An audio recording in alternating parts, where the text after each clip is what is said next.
Alam.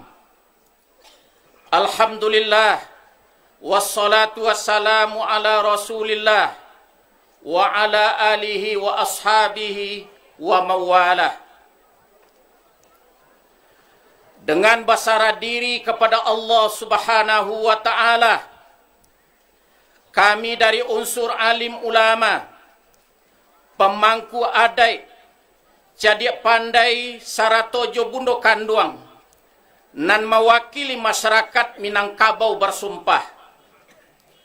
Wallah, demi Allah, kami siap lahir jo batin untuk tagak menjaga amanah sumpah Sati Bukit Marapalam.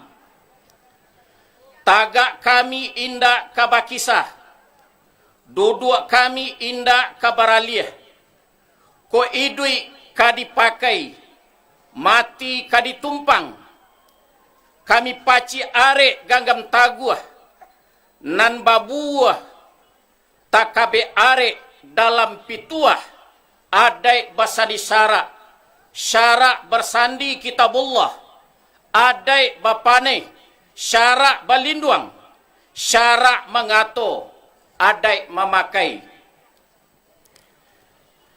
Satitiak bapantang hilang, sabari bapantang lupo, menjadi amanah nan disandang dari zaman ke zaman sampai waktu janjian Allah Subhanahu wa taala ke ate dunia nangko. Tasandang di bahu pangulu rajo di nagari, nan mamaci are mamagang taguah adek Minangkabau.